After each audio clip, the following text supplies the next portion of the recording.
Hello friend, welcome to my channel. আজ আমরা আমরা যাচ্ছি কেদারনাথের উদ্দেশ্যে রওনা দিলাম গৌরীকুণ্ড থেকে। সেই কষ্ট হচ্ছে যদিও, ভোর 5টা নাগাদ। ছোট ছোট স্নোফল দেখতে দেখতে তখন থেকে ওয়েদারটা বেশ ভালোই মনে লাগছে। হচ্ছিল যে আজ বৃষ্টি হলেও হতে কষ্টও পারে। হচ্ছে খুব। মন্দাকিনীর নদী ঠিক আছে, দেখা যাক কতটা কন্টিনিউ ভ্যালির করা পাশ যায়। দিয়ে হাঁটতে হাঁটতে আমরা আস্তে আস্তে রামবাড়া, চোটালিঞ্চলা পার করে উপরে উঠছি।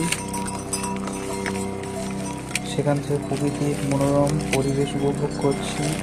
যেতে যেতে স্নোফলও শুরু হয়েছে, খুব ভালো লাগছে। পাশ দিয়ে ঘোরাঘুরি ডিস্টার্ব করছে। আর এই ভ্যালির মধ্যে দিয়ে সেই বিখ্যাত বলা যেতে পারে, ডেঞ্জারাসও বলা যেতে পারে সেই গ্লেশিয়ারের পথ। ওখান দিয়ে গ্লেশিয়ারটা নিচে নেমে পড়ে আর রাস্তাগুলো আটকে পড়ে। সেখান দিয়েই যাত্রার পথ। আস্তে আস্তে আমরা এগিয়ে যাচ্ছি। বলতে বলতে স্নোফল তো শুরু হয়ে গেছে, গায়ের উপরেও পড়ছে।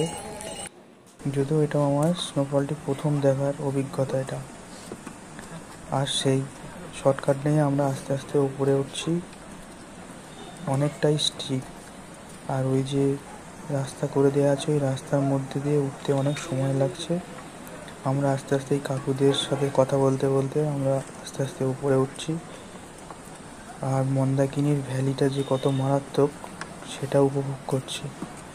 আস্তে আস্তে সবাই বাবার উদ্দেশ্যে এগিয়ে আসছে। আজকে যা স্নোফল হচ্ছে, বলতেই আমরা দেখেই মনে হচ্ছে সবকিছু আজকে সাদা হয়ে যাবে। দিকে উঠে এসেছি। সিমলা মানালি ফেল হয়ে যাবে। কেদারনাথ মন্দিরে মেন কানেক্টর বলতে পারেন, হর হর ভোলে, হর হর ভোলে। ব্রিজ, এই ব্রিজের উপর দিয়ে যাচ্ছে। স্নোফলও মারাত্মক হচ্ছে। আর সব ভাইরা দেখা যাচ্ছে মোবাইলে ভিডিও সব কিছু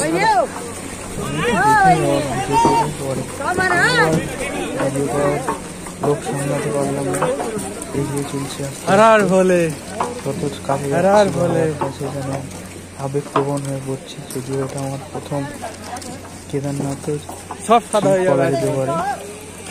চারিদিকে স্নোফল হয়ে একদম সাদায় সাদা হয়ে যাচ্ছে। এটি আমরা রুম থেকে বেরিয়ে বাবা মন্দিরের দিকে যাচ্ছি। রুমটা কাছে নিয়েছিলাম, কেননা স্নোফল হচ্ছে, টেন্টের মধ্যে থাকাটা অসম্ভব হয়ে পড়তে পারে। এবং ভোরবেলা স্নান করে ফ্রেশ হয়ে বাবার পুজো দেবো, এটাই সবার আমাদের ইচ্ছা। তো সেই রকম করে প্রি প্ল্যানিং করেই এসেছিলাম। রুমও পেয়েছি। রুমটা 3000 টাকা নিয়েছিল। কোনো বার্গেনিংয়ের সুযোগ পাচ্ছিলাম না, যদিও কিছু করার নেই। যাচ্ছি, আর এই দাদা পিছনে আছি আমরা। খুব ভালোই লাগছে, কেননা যদিও এটাই আমার প্রথম স্নোফল, এবং বাবার কাছে আসার একটা টান সবারই থাকে, আমারও তেমনই আছে।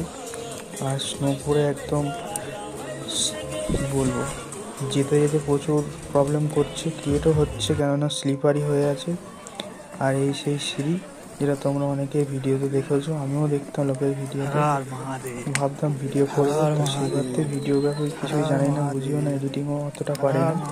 এই টুকটাক করে আর কি চেষ্টা করলাম। কতটা বলতে বলতে বাবার মন্দিরে মারাত্মক লেভেলের সেই স্নোফলিং হচ্ছে, কিছু বলার নেই। চারিদিকে আমি বাকরুদ্ধ হয়ে পড়লাম। দেখতে দেখতে ঠিক বাবার চরণে এসে পড়লাম। জয় শ্রী রাম, ভালো থাকবে।